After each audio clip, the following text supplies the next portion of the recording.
So far in Rasa chatbot, we have learned how to add intent, response, story, and action. Now we'll talk about the fifth component, which is equally important, called the entity. Okay. So entities are basically present in a document or a user input. Okay.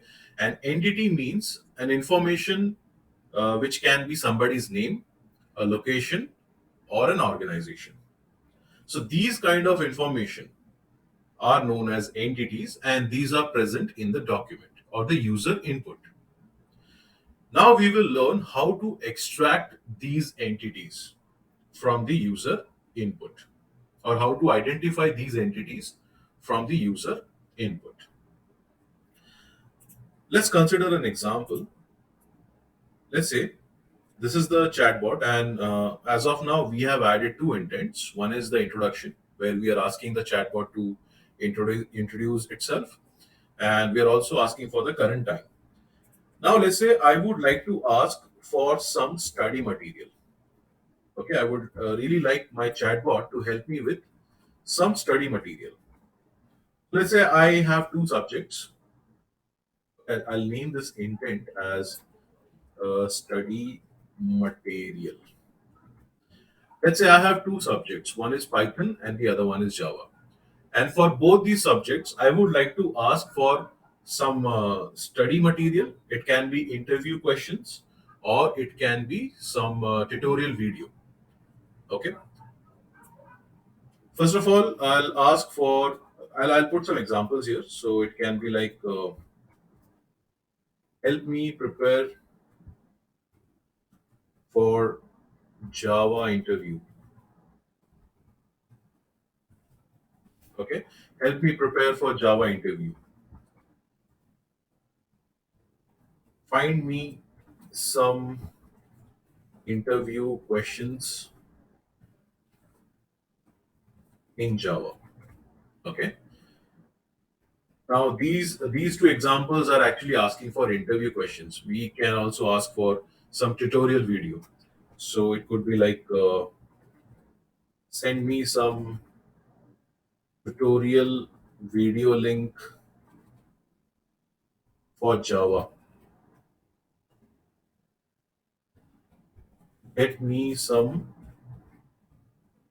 Java tutorial link, something like that. Okay, you could be asking for tutorial video, or you could be asking for interview questions. Correct. Now these four examples are for Java. Now similarly, you can also ask for Python interview questions and Python tutorials. So I'll copy and paste. Wherever there is a Java, I'll change that to Python.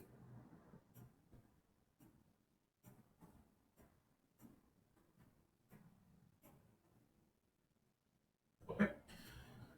Now all these examples, they come under a single label or single intent called study material. But when once we receive this intent, once we classify this intent, we have to reply back.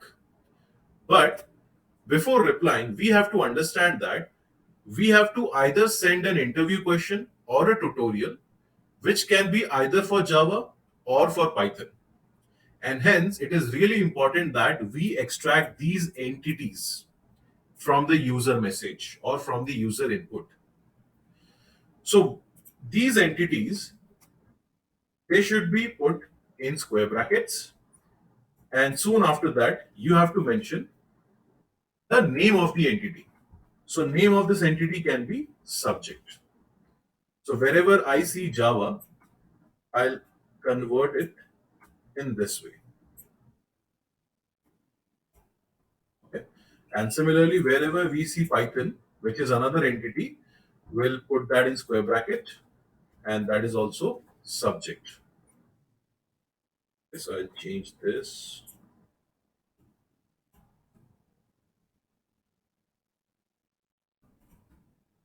and this. Guys, this is how you're supposed to mention your entities in the user message. Entities should be kept in square bracket. This is the entity value, and the name of the entity or the group to which the entity belongs, that is put in the that is put after that in the circular braces, and the name of this entity is subject. So subject is one entity, and under subject we have two values. One is Java and the other one is Python. Similarly, we also need to figure out whether the user is asking for interview questions or whether the user is asking for video link.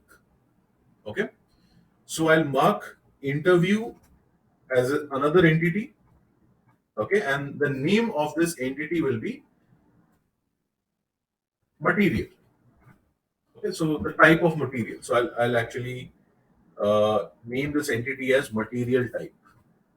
Okay, so what kind of material are asking for? Is it interview questions or is it video link? Okay, so wherever I see interview, I'll change it in this form. Okay, here and here. And very similarly, wherever I see tutorial, I'll consider that also as an entity. The tutorial is also an entity of type material type. It is also an entity of type material type. So wherever I see tutorial, I'll change it this way. Here it is. And here it is. Okay. So guys, these are the user messages or the user input. But this time what we have done is wherever there is an entity that we need to extract, we have put that entity in square bracket.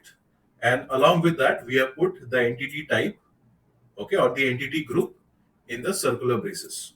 So Java and Python, these two are entities that belong to subject. Interview and tutorial, these are also entity that belongs to material type. Okay. So this is how you need to mention the entities. Now in the next video, we will discuss how to extract these entities. But before that, let me also tell you, these entities should be registered in the domain file. Okay, these should be registered in the domain file. So the first entity was subject. It has two values, Python and Java. And the second entity is the material type. And it has two values. One is interview and the other one is tutorial. In the next video, we will discuss how to extract these entities.